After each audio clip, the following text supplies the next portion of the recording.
Welcome to Massive Passive Cash Flow, the podcast that guides professionals to financial prosperity. Join our community and let's start building your wealth. Here's your host, Gary Wilson. Welcome back to the Massive Passive Cash Flow podcast. I'm Gary Wilson, your host. I'm glad to have you back on the show and listening. And if you wouldn't mind, if you haven't done so, is please subscribe to the podcast. We really do appreciate that. It's on 30 different channels, including the one you're listening to right now. So have at it. We certainly appreciate it. And before you do that, probably you're driving, so don't do that now, but do it later. Because right now I want to introduce you to Margie Oleson, who's an excellent candidate for the podcast. I mean, as you all know, we work with a lot of business professionals and business owners, and I think her subject's going to be very worthwhile for you. So make sure you're paying attention. And if you are sitting still, feel free to take notes. So Margie, thank you so much for joining us. I really appreciate you sharing your wisdom and your time with us today. Glad to be here. Thanks for having me. Excellent. So, hey, first off, if you wouldn't mind, I'm always curious about where you're from. So what part of the country do you hail from right now? I'm in Minneapolis, Minnesota. Nice. We've got an agent on the team up there. Yep. Wonderful. Get this, his name's Christopher Dollar Simmons. That's fantastic. One of the nicest guys you could ever meet. He's a true professional. So let's dive into to what we're all about here. You have a great business where you're coaching people, business owners, in the way of leadership. And I'm gathering it's not just in Minneapolis, St. Paul. So Correct. would you mind kind of give us a little background? How did this evolve in your life, and how did you end up where you are now? And then maybe we can get into some case studies and things like that. Sure. So I am on a mission to help organizations grow leaders. And I was in corporate America for 3 decades, and I was pretty mystified by the struggles that I saw. I'm someone that can read a room pretty quickly. So even if a leader didn't admit to others, or maybe even to themselves, that there were struggles, I could see it. I could see people didn't have clarity. The people on a leadership team were going back to their own teams and telling a different story. We were solving the same problems over and over again. It's humorous until it's not. Why do we continue to have the same fires and we're not getting anywhere? And the time marches on and everybody's busy and burnt out. So I was seeing all that. So I went back to school to earn a doctorate in organization development. I wanted to understand the way you might take apart the toaster. I needed to take apart organizations and understand what is happening here. So 4 years of coursework, and this was 10, 12, 15 years ago. In 4 years of coursework, I learned we already know what we need to know. So it's not new information. It's not rocket science. It had been vetted and built on. So all those books that are out there and podcast conversations are really built on some of those same principles. Okay, so now I'm really curious. So I have to choose a dissertation topic. And I thought, I just want to understand, if we have the information, what is the disconnect? Sort of the what the heck topic for a dissertation title. So what I learned is that it's all about the execution, and it's about how the brain is wired, and it's about how people really operate. So you get one person and add a person to that, you now have dynamics, and multiply that by more. And so it's not that it's overly complicated that we might as well give up. It's that we aren't doing it in the way that we would have to do it in order to be effective. And I learned that we are willing to make sure the recipe is right down to the nth degree in terms of perfection before we put something out onto the market. Or we know that we are going to have specifications and they have to be accurate. Or we're not going to hire someone to do our legal or our accounting if they don't have a background. But right now, we're at the point where the way we pick leaders is almost as if you are coming out of high school. And once you graduate from high school, they say, oh, now you can be a teacher. Because look, you've spent all this time in the classroom. You have so much experience knowing what we put on the walls and how we work online and what tests are and what the information has been. And we don't do that with all of the other experts in-house, but we really don't know how to teach leaders. So I did my research, and then I've spent the last 10 years in corporate America practicing and watching, and it is quite doable. So then it sort of breaks my heart that organizations don't know that. And I will say one thing that is a gap for them, that is a barrier, is that it's hard for them to talk about because nobody else is talking about it. So when we can bring it out into the open, and it can be talked about at pickleball or golf, or you can talk about it when you're at dinner or when you're in some sort of a mastermind group, you ought to be able to say, you know what, I'm so glad I got to this point in my life where I own this great company, or I'm the CEO of this this great company. And the truth is, I feel like a babysitter. I feel like they're coming to me and gossiping and complaining. I hired these savants, these subject matter experts in their fields, and they're acting like I'm managing a kindergarten class. And so if they compared those notes with each other, they would go around the room and go, oh, I know. Let me tell you what happened to me last week. You know, I get asked for egregious stories. And the truth is, egregious stories are common. There's a lot going on in companies that is not okay, and it's all preventable. So I feel really good about having cracked the code on what is needed. And now I'm on a mission to share that with companies. Yeah. Well, that's awesome. And by the way, I want to go back to the example of taking the high school student out, making them a teacher because they spent all the years in education. And one of the things that struck me early on when I got into the corporate world was often the people they promoted in the management were their best performers. Like, let's say it was a technology company, they would take their best developer and move them out of development and into management. I'm thinking, well, that doesn't make sense because it's two different sets of skills. Number one. Number two is you just took your best performer out of the game. Correct. I mean, is that how did you see that yourself, or is that a good thing, a bad thing? Or to me, it's two different sets of skills, right? Leadership is And did they different than, want that? And what well, that's happens true. is leaders, even the ones that want the level, maybe the increased incentives or compensation, maybe just the reputation, secretly they realize pretty quickly that they're not prepared and that they're not going to be prepared. Nobody is going to prepare them in the company, and they can't, it isn't okay to raise their hand and say, hey, I need some help, because their leader and their leader's leader didn't get that either. So if you're the Yeah. owner or a shareholder, if you're on the board, if you're looking at buying a company or selling your company, what's going on inside with the people is a whole bunch of untold stories of secrets that they're keeping because the culture says it's not okay to be open.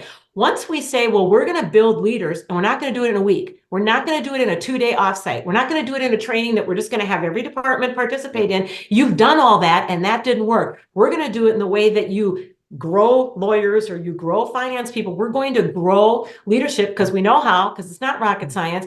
And we're going to make that investment in you because our entire company is better for it. And by the way, I kind of have a passion for, I think the world is a better place. When companies have a culture where the people are much more productive, much more engaged, much more confident that they are prepared for the role that they're in and the next role that they're heading to, the world is a much better place.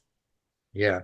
Well, one of the things that comes to mind is I'll give you a quick example. I was moved into leadership too early on, and I was excited. I was thrilled. Oh my gosh, this was a great. I feel so good. I must be smart. I must be successful and all that. But I was woefully, prepared. In fact, that the example I'm going to give you in hindsight, I feel bad about it, but we had a team meeting. It was one of my very first team meetings, and one of the team members had brought in some goodies for her. She brought in a bag of fresh roasted peanuts, and at the end of the meeting, she said, "Can I talk to you? It's extremely important." And she said, "Did you see what happened there?" And I said, "No. What happened?" She said, "I said, let's go to my office. We'll shut the door." She said, "Gary, not one person ate any of my peanuts. I'm telling you, they don't like me. That's like a conspiracy thing." And the first thing I did was the worst thing I could have done. I actually chuckled, not laughing at her, but at the scenario.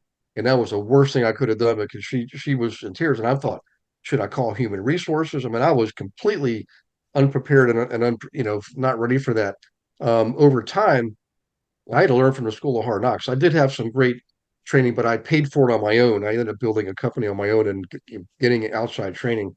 And I learned, better ways to help people and support people and really what I call serve people. I'm my category. If you categorize me, people call me a servant leader because I get involved and I help people implement all the way through till they're ready to do it on their own. And I guess it's just not that common. But in any case, sorry to ramble.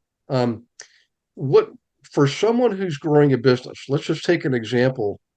Um, say like I'll just use a dentist for example. I do that a lot. All my dentists are probably thinking he's always picking on us. But it's such a group of people because I think the American Dental Association is probably one of the best associations to provide training for their dentists to help grow their business and make smart business decisions. But let's just say we have a fresh dental school graduate. They come out and some guy's ready to retire. And he says, "Great, I'm going to sell you my business and you just pay me a residual over the next 10 years or something." I mean, what would you tell that young graduate, how do you get started? I mean, they're going to have clients. So you got an office full of employees. And Mhm. if they're like me, they don't even realize what they're up against. So, Well, the beauty of it is you do not have to be blank canvas to be successful. If you're mhm, blank canvas, then you put the systems and processes in place to start with, and as you grow, you grow those systems and processes. mhm, But it can all be done in turnaround and at the same time that you're running the business and serving clients or putting mhm, out products.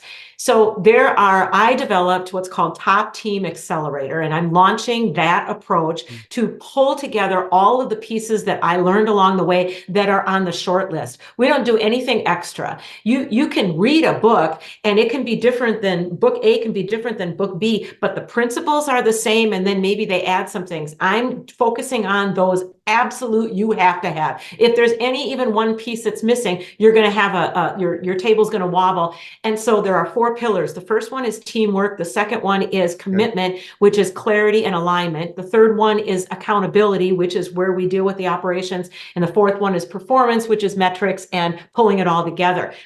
When you want to, so let's look at if I'm a new dental graduate, I'm going to have some sort of a team, whether my whole office is a team or I have a leadership team because we're big enough. Maybe there's a few locations and we've got a few people that report to me, mhm, and then other people, they're managing other people. So we think of that leadership team as the high performing group that everything they do and every success that they have will naturally cascade throughout the organization. You have to get it right at the top. Whoever's listening right now, if you're a team in the middle, you can have some success for 12 to 18 months is what came up in my research. But if you want to be a okay, high performing organization or even a team, it starts at the top. This is yeah, not taking away empowerment. This is not taking away leaders being or people in the broad organization being able to contribute. This is about you're setting it. They're not succeeding and being aligned and coming in the direction of your goals and being clear and being successful because you didn't figure that out at the top. So this yeah, group puts these systems in place. And teamwork is the first one. And teamwork, when you come out of teamwork, you will have developed trust and collaboration, and you will have a sense for who everyone is and what the agendas are and how it all works. But we don't go after trust. We don't go after collaboration. We don't have a collaboration class.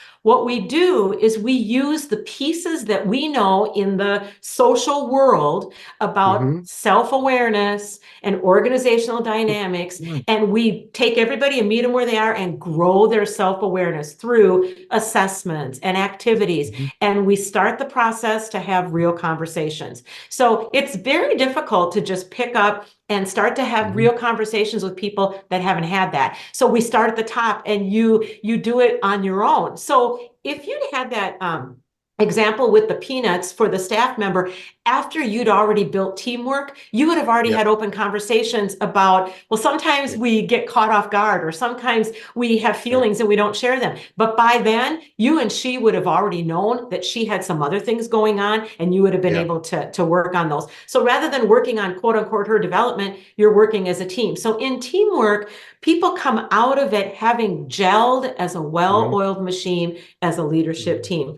And then we move to commitment, which is clarity and alignment. So I once worked with a 4-person okay, leadership team who was doing a national rollout. And this 4-person team who'd worked side by side for months and months, each had a different view of what the rollout was and what the purpose was. So imagine a new dentist is coming out mhm, into the world and she or he thinks that they can just run their operation and everybody just knows. Oh, they got that email from me. They mhm, know things. No, people don't know things. They have very different views. oh, And mhm, so we teach how to set up shop so that you are continuing to put out in front, well, who are we and what are we doing and how and why? And then the goals that the leader has. So if you are inheriting a business, you're going to take a little while and you're going to start to see some things that you actually could make better because you're a different person and your school was later than their school. So there's probably information that you have that they didn't have. So you're going to want to plan. So you're going to build and be really clear about where do mhm, you want to go in the next couple of years. And then you're going to over communicate that. And you're going to make your leadership team be the experts on that. And then you're going to monitor that each of the boats that they're leading are rowing in the same direction. And then one of the first things we do is fix people's meetings.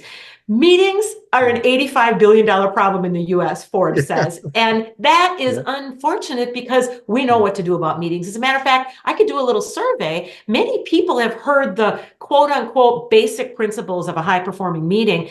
And then you say, well, why aren't you doing it? And they might say, oh, because we tried it and it didn't work. Well, I can tell you what you tried is what didn't work.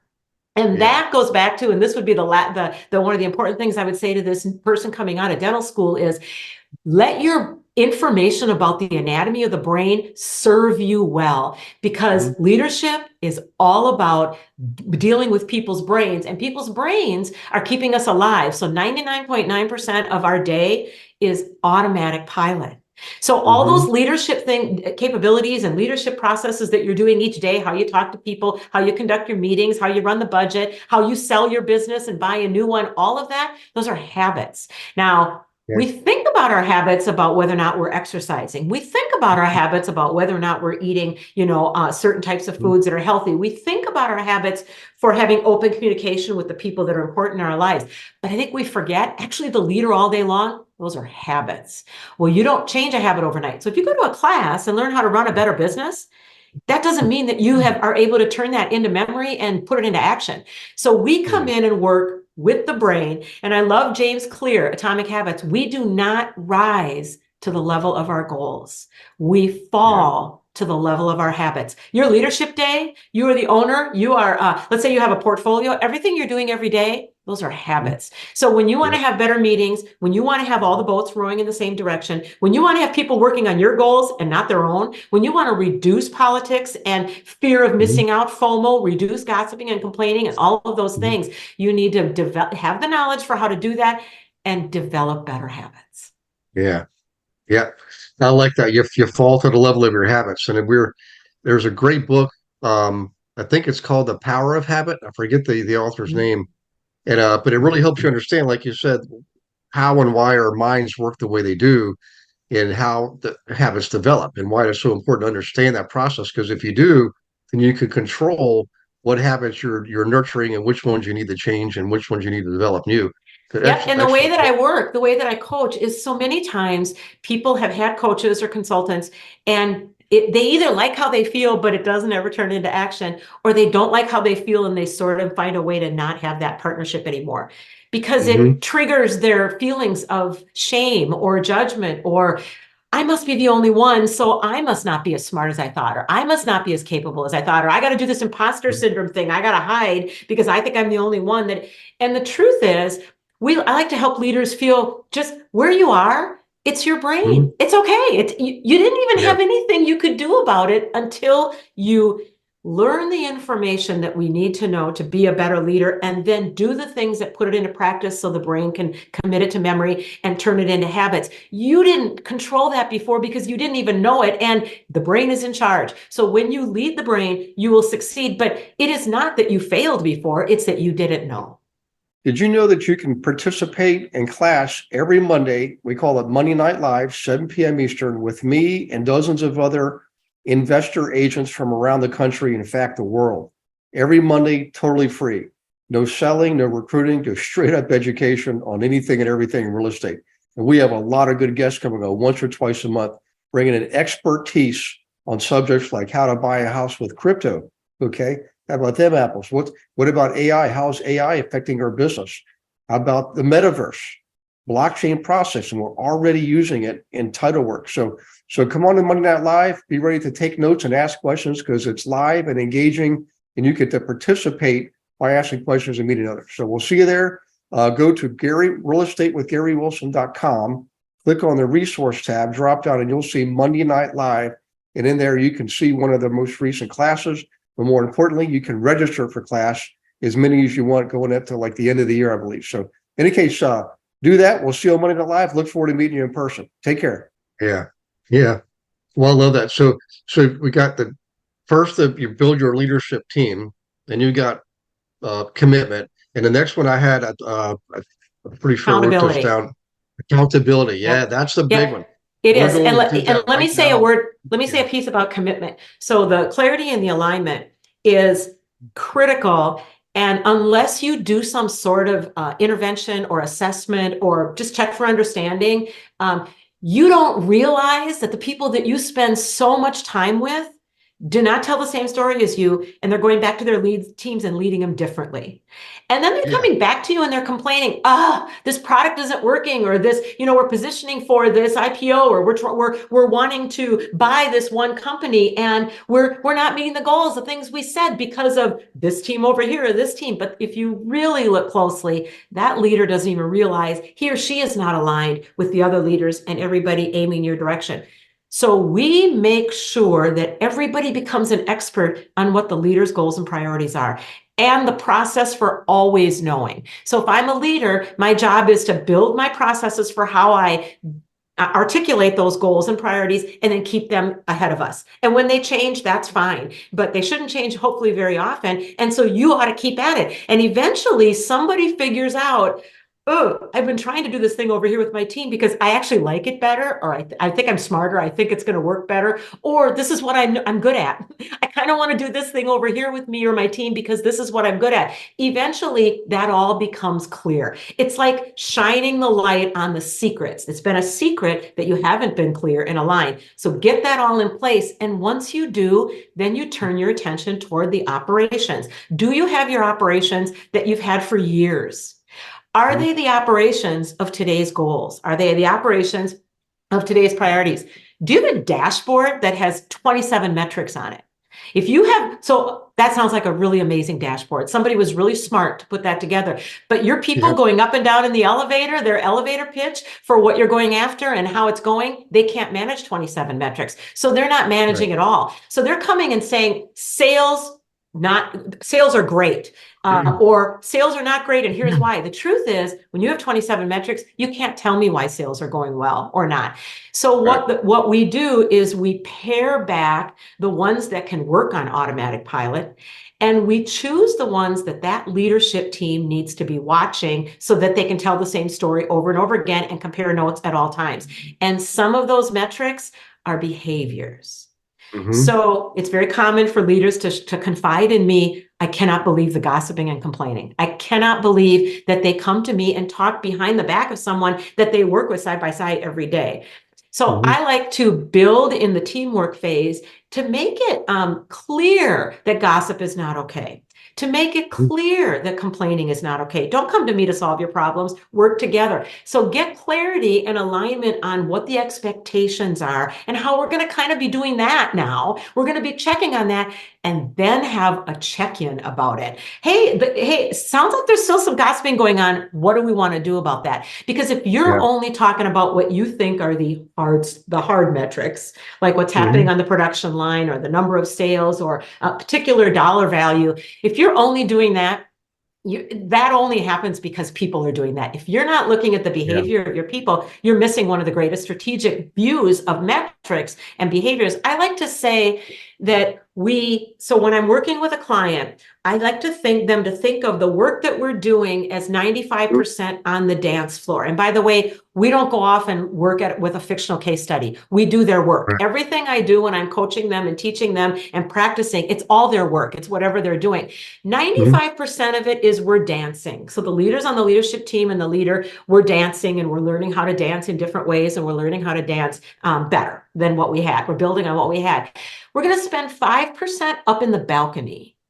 We're going to be observers of ourselves. We're going to be neutral, casual observers. When you can get to the point where you've increased your ability to look at your own behavior and be okay with your imperfections, be okay with your brain being in charge, you've actually grown your self-awareness. You are a much more self-aware individual, and you're growing what I call team awareness, because collectively you're each growing your self-awareness, because you're going up to the dance floor and you're not giving yourself, such panic or such deep negativity because you made a mistake. You're just learning. So we go up to the balcony and we just look down. Hey, how are our meetings going? How's the gossiping? We used to have a very gossipy culture. How's that going? How are the politics? How's our cash flow? How are people talking about the cash flow? When we think about our culture for our organization, what are people saying? So you're up in the balcony and it's giving you a chance to continue to see it as a process that you're learning. You don't have to be already there. And then you're up on the balcony to manage changing where you're still struggling. Oh, we have this stubborn challenge. Let's do some root cause analysis. Let's go off for 4 hours and talk about just that. Because now you have time, because you've fixed your meetings and you don't have all those fires and you're not burnt out and you're working much more as a well-oiled machine rather than spread out and people are sort of gossiping to their own teams about you. Mm-hmm. You're much faster, you're much more successful. And so now you can make changes and go deeper and be successful. And that is in the accountability. And then the beauty of that is many leaders struggle to quote unquote hold their leaders accountable. But it is not okay. Yep. So I've been fired several times. And so I know what it's like to be on the side of people who they had a view of how it should be going, but I actually didn't even know that. And so one of the things we teach in this program on the very short list, so for that recent dental grad, on the very short list is, and this is the 40 years of best practices, people need to know what the goals are, and they need to know what their team's goals are and how that fits with those goals. And they need to know what their role is relative to their team and that bigger picture. And then they need to have what they need to be successful. And then they need to know what their leader thinks about how they're doing. And what I just described, if you did all of that, you would be 95% better than your competitors because they're not doing that. They say they are, but not the way I just described it. If I surveyed their people and I said to the person in this one particular department, do you know what the main goals are, know what your team's goals are, know how your role fits, and have what you need, and know how your manager thinks this week, they would tell me yes or no. What we have are these old-fashioned performance management systems where we're waiting for a quarter or a year to have a conversation and we're all getting stressed about it. And actually, how do we evaluate the value of a company when the people inside don't know how each other is doing? How do you put a dollar amount on the value of that company when you don't even know what the collective is? You've got technology that you spent a lot of money on and you'd kind of like to use it for performance management so you can feel good about it, but it's not performance management. You are not having day-to-day informal, the manager and the direct report are in sync about what is expected and how it's going. You start doing that, performance either shoots way up or you've just uncovered a problem that you didn't know you had. Your person either doesn't have what they need or they're not the right person on the bus. You shouldn't be waiting till a quarterly discussion, or you shouldn't be removed from it because you're doing other things. That is your number one priority. So when we get to the accountability piece and we say we're going to grow accountability and we're going to teach leaders on the leadership team how to be successful with accountability, it's because we already put in place all of those building blocks. So now it's a lot easier to hold someone accountable when they are absolutely clear. There's no question. The two of us are in sync about the what, the who, the when, the how. And now when you have issues, I'm going to hold you accountable, but you're not going to be surprised. And these leaders, when they learn that we're not going to do politics, we're not going to do gossiping and complaining, and we're going to have your boats rowing in my direction, once they get the hang of that, I, as a leader, feel much more comfortable holding them accountable because we've been doing that and the clarity is there. So they were ready for it. And when they're not doing it, now that's what we can deal with. Yeah. It's interesting, this discussion on accountability, that's in what I do with a lot of business owners who are looking to, get into invest in real estate with their corporate assets and have their money not sit still, that kind of stuff. So I get exposed to a lot of this, and I also help real estate agents who want to be team leaders, who want to build their own teams around the country, get launched in doing that. And where I see people kind of hit a wall, it's at the accountability part. They're just they don't want to develop the habit of meeting with people on a regular basis and saying, well, this is let's see what we're going to do for the next week. And next week you meet, let's review what we said we're going to do. Then let's see what we can do differently to make it better. And let's see what we're going to do for the next week, and hold that person accountable to it. It just doesn't happen. I mean, now one problem in real estate is everybody's an independent contractor. It's when I was in the corporate world, it was easier for me to lead there than it was in the private world, where we're all entrepreneurs, and I'm, in real estate agency, everybody's they're not employees. There's a different set of dynamics. There Doesn't mean is, you can't lead them. but there's always room for clear expectations. Yes. Even in Yes. households, even in extended families, there's always room for clear expectations, because if I have an expectation for you and you don't know about it, that's not even fair. But I Right. would say Yeah. that for this leader who want this real estate agent who wants to be a team leader, one of the reasons why we have those uncomfortable or why it's uncomfortable to have those conversations is because the Mhm. broad culture that they're in, they're not having those conversations. The leaders aren't having those conversations. The leaders. So why are we putting on the backs of an individual contributor or a new leader a culture that they're not doing? I think about how we grew the concept of managing up. I would like to just Mhm. remove that from our vocabulary. Mhm. I feel like it's a workaround that's stuck around for 50 years. Why am I a leader and a head of an organization, and my middle managers and my team leads are expected to manage me? Why? It starts Yeah. at the top. So if I want my leaders to have informal conversations and be really clear with the people that report to them about how it's going and what is needed, I better be doing that Mhm. first. So if I come in and I'm a new team leader and that's what the culture is, I just fold myself right in. And what I find for changes that leaders need to make to do these new things that we're talking about, there's a couple things that happen. I don't know if you've ever heard this or if you've participated in mental health or services or therapy. I learned about a couple of different kinds of therapy by participating in them. One is behaviorism, which is we just start today and let's just behave our way to a new future. Let's take a particular aspect of our life and let's just behave our way to something that changed.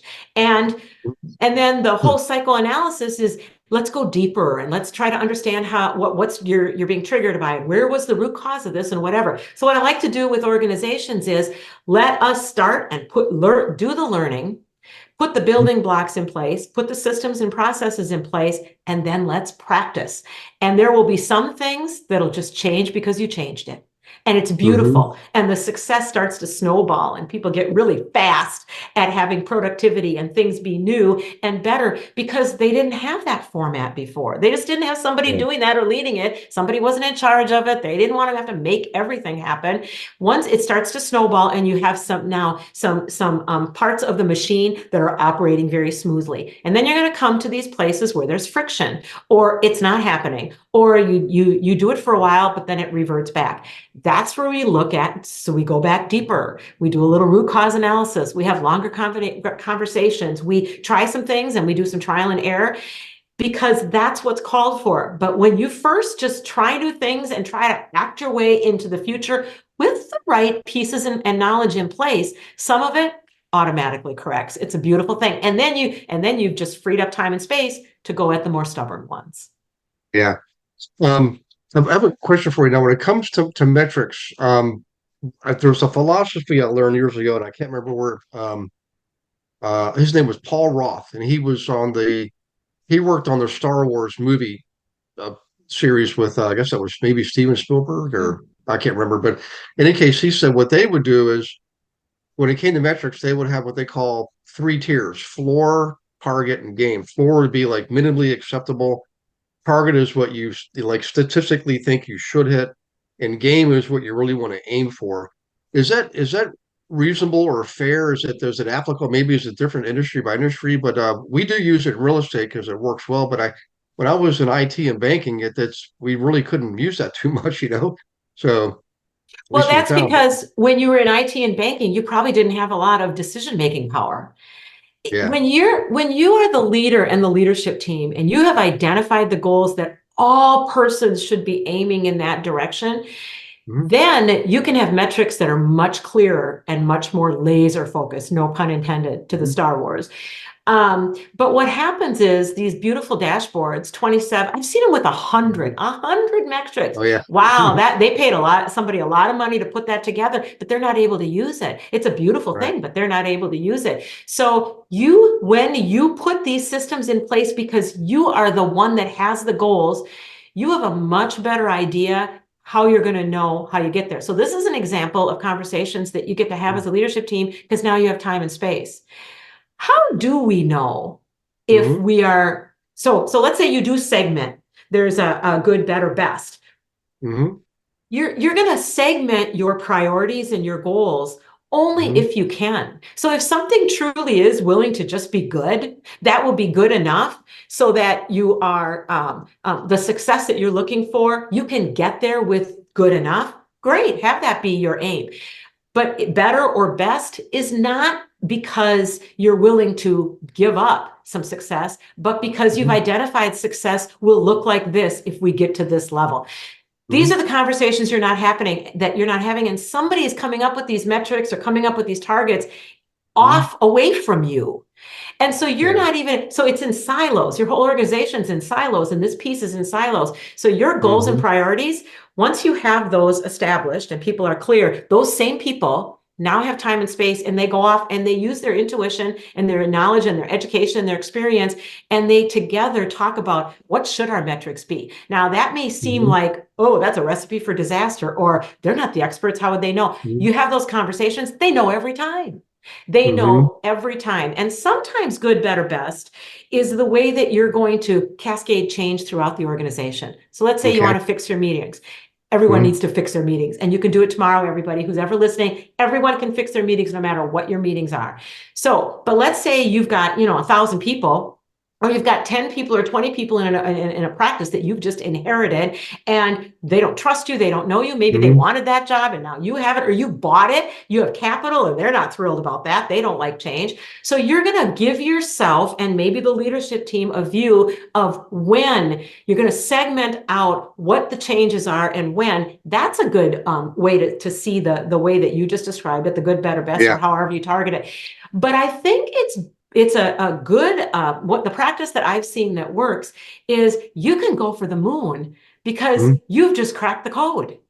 Your Yeah. competitors have not cracked the code. Your competitors are struggling every day and they don't even know it, or they know it and they don't want to talk about it, and they actually don't know what to do. They say the issues that we have in the world right now are preventing me from being successful. 5 generations in the workplace, global supply chain issues, not anywhere near where we could be with diversity and inclusion and all the greatness that comes with that. Having Mm-hmm. remote and hybrid and in person, and having global and not having necessarily experts who are able to do that. And they say, well, see, with all of that stuff, what can I possibly do? The market is the market. The economy is the economy. There's nothing I can do about it. That's actually not true. You don't have to solve it for everybody. You can solve it for your company. Once you Yeah. get your systems and processes where they're on autopilot and they're working for you for those goals and Mm-hmm. priorities, now you take your group and you go off, and all of a sudden you remember that you do have creativity.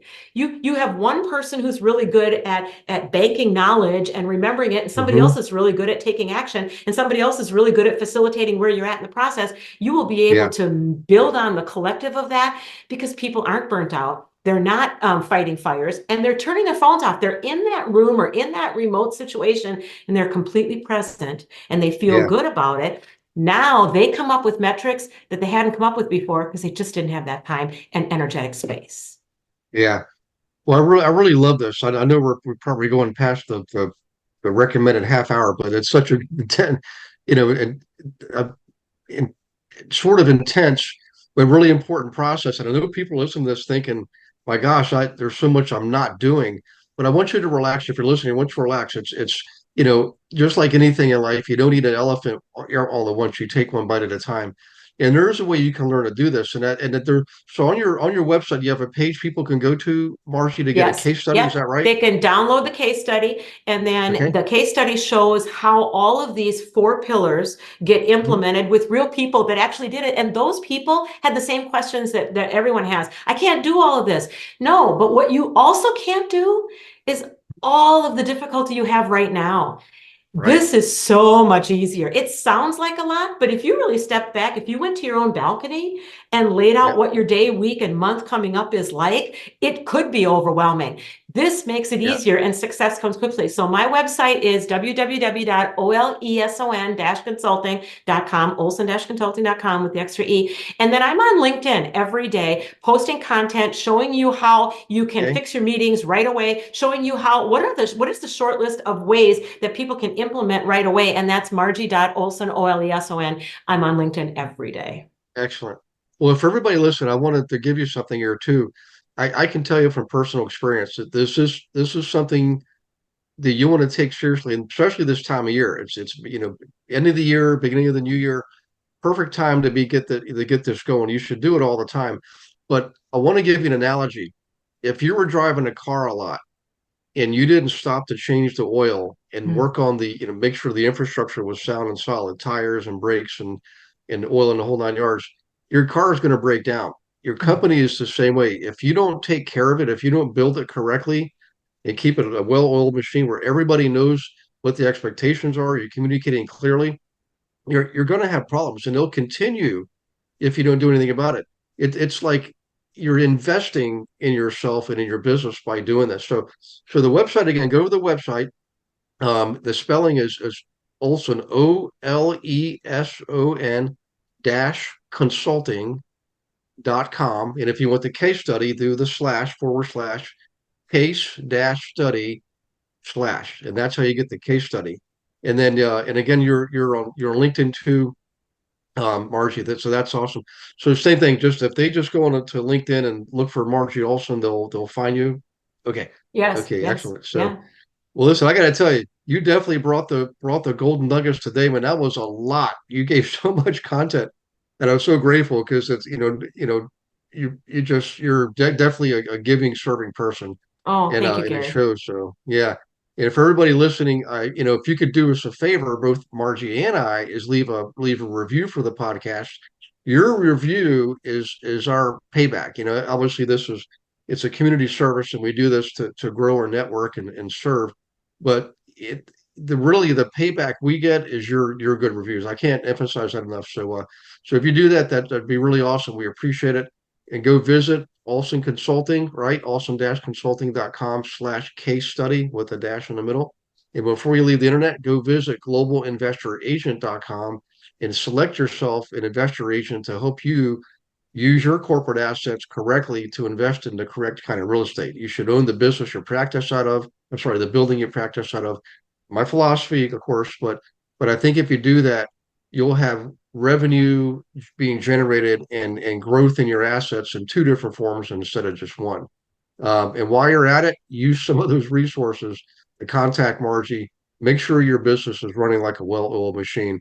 I can't emphasize enough. I'm telling you from experience. I've been in both worlds. It's better when you do it the right way, you know? So, so Marcy, thanks again. I appreciate it. God bless you and your family. And for all of you, God bless you and all your families. Have a happy holiday season, and we will see you on the next Massive Cash Flow podcast. Thanks for listening to this episode of Massive Passive Cash Flow. Be sure to go to realestatewithgarywilson.com to join our community and start building wealth today.